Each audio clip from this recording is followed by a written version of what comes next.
जियवल राम जी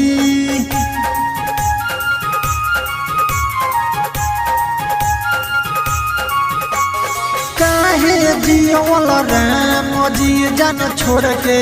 चल गईल फिर से मुआदी राम जी जान दिल तोड़ के चल गईल है फिर से मुआदी राम जी जान दिल तोड़ के चल गईल।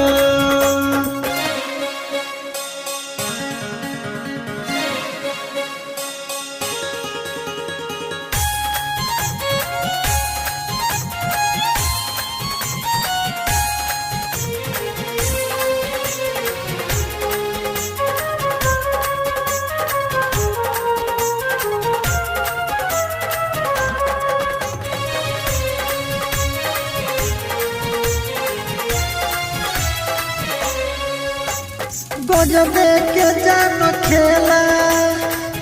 गईल हमारा जिंदगी से कैसे जी हो राम जी जान के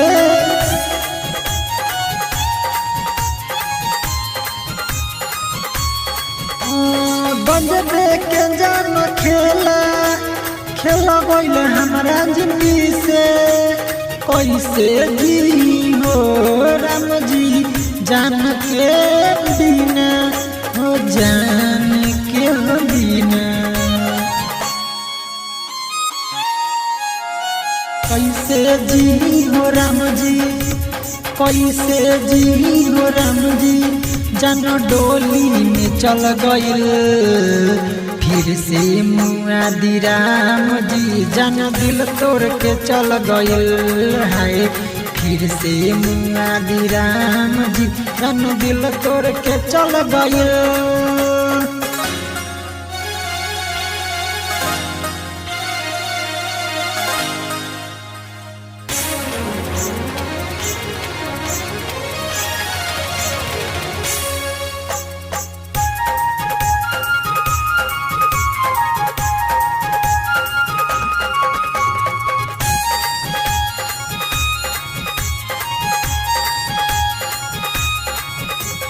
प्यारे मोहन के संगे ससुर में चल गए मणिकांत मार्शल के जिंदगी में जहर घोर गए।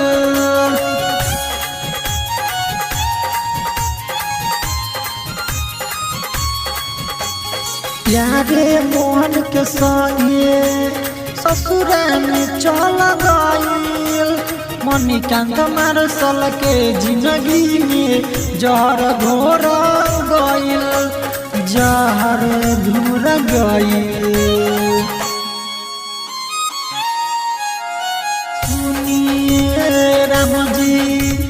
सुनिए राम जी जान हमके भुला गईल फिर से मुआदी राम जी जान दिल तोड़ के चल गईल है फिर से मुआदी राम जी जान दिल तोड़ के चल गईल।